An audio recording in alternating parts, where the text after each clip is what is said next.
എനിക്ക് അവരെ അവസ്ഥയിലാക്കിയിട്ട് വരാൻ പറ്റില്ല. പറഞ്ഞ മനസ്സിലാവാത്തേ? പറ്റത്തില്ല മോളെ.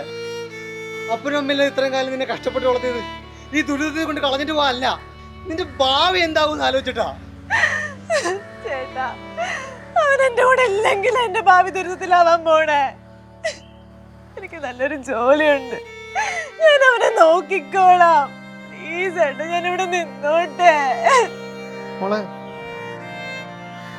മോളെ നിനക്ക് ഇഷ്ടമുള്ള ആളെ കൊണ്ട് നിന്നെ കെട്ടിക്കാന്നല്ലേ എന്റെ ആഗ്രഹം.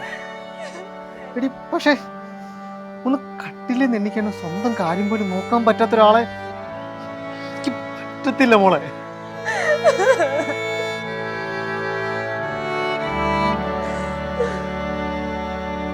എടി, ഇതിപ്പോൾ ചേട്ടനെ കുറ്റം പറയാൻ പറ്റില്ലല്ലോ. നിന്റെ ചേട്ടൻ്റെ സ്ഥാനത്ത് ഇപ്പോൾ ഞാനായിരുന്നെങ്കിൽ നിന്റെ നല്ലതിന് വേണ്ടിയിട്ട് ഞാനിതായിരിക്കും പറയാം. എടി, ഇന്നോ ഇന്നലെ തുടങ്ങിയതായിരുന്നെങ്കിൽ എനിക്ക് മറക്കാൻ എളുപ്പമായിരുന്നു. പക്ഷെ ഇതിപ്പോൾ അങ്ങനെ അല്ലല്ലോ. ഇപ്പം 10 കൊല്ലമായിട്ട് എൻ്റെ കൂടെ ഇല്ലേടി. നമുക്കിഷ്ടമുള്ള ഒരാൾക്കൊരു പ്രശ്നം വരുന്ന സമയത്ത് അവരിട്ടിട്ട് പോകുന്നതിന് എങ്ങനെയാണ് സ്നേഹം എന്ന് വിളിക്കാൻ പറ്റണേ? അവൻ്റെ പ്രതീക്ഷയോടൊക്കെ ആകെ കൈവിട്ട് നിൽക്കുക. അവനെ എന്താണ് ഒരു രഞ്ജി ട്രോഫി കളിക്കുക? അവൻ താഴെ വെക്കാതെ കൊണ്ടു നടന്ന ബാറ്റ് എന്താ അവനൊന്ന് ഉയർത്തി പിടിക്കാൻ സാധിക്കുന്നേ? ഈ ഒരു അവസ്ഥയിൽ ഇപ്പം ഞാൻ അവനെ ഇട്ടിട്ട് പോയാൽ അതല്ലേടി ഞാൻ അവനോട് ചെയ്യുന്ന ഏറ്റവും വലിയ ക്രൂരത.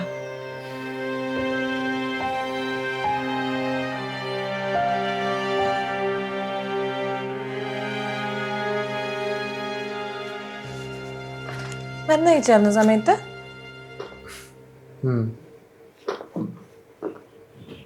അതെ, എന്നെ നോക്കി ആയുഷ്കാലം ഈ വീട്ടിൽ തന്നെ നിൽക്കാനാണല്ലോ. ആണെങ്കിൽ എന്തെങ്കിലും കുഴപ്പമുണ്ടോ? കുഴപ്പം എനിക്കല്ലേ. എന്നെ സ്നേഹിച്ചെന്നൊരു തെറ്റ് മാത്രമേ നീ ചെയ്തിട്ടുള്ളൂ. അന്ന് തലയടിച്ചു കൊണ്ടപ്പോൾ ചത്തു വരുന്നെങ്കിൽ നിനക്കിപ്പോൾ ഇതൊന്നും അനുഭവിക്കേണ്ടി വരത്തില്ലായിരുന്നല്ലോ. രാവിലെ മതി. സാധാരണ ഈ സിനിമകളൊക്കെ കേൾക്കുന്ന സ്ഥിരം ക്ലീഷേ ഡയലോഗുണ്ട്, എനിക്കാണിത് സംഭവിച്ചെങ്കിൽ നീ ഇട്ടിട്ട് പോകുന്നു. നിൻ്റെ കാര്യത്തിൽ നീ ഇങ്ങനെ പോവില്ല എന്നുള്ള ഉറപ്പും എനിക്കുണ്ട്. അതുകൊണ്ട് തന്നെ ഇനി എന്തൊക്കെ വന്നാലും ഞാൻ ഇവിടുന്ന് പോകാൻ ഉദ്ദേശിച്ചിട്ടില്ല. ഇനി ഇമാതിരി വർത്തമാനം പറഞ്ഞാൽ കൂമ്പിനിട്ടെടുക്കും ഞാൻ ഈ കട്ടിലിൽ നിന്ന് എപ്പോഴെങ്കിലും എണീച്ച് വരുമെന്ന് എനിക്ക് തോന്നുന്നു. എണീക്കും,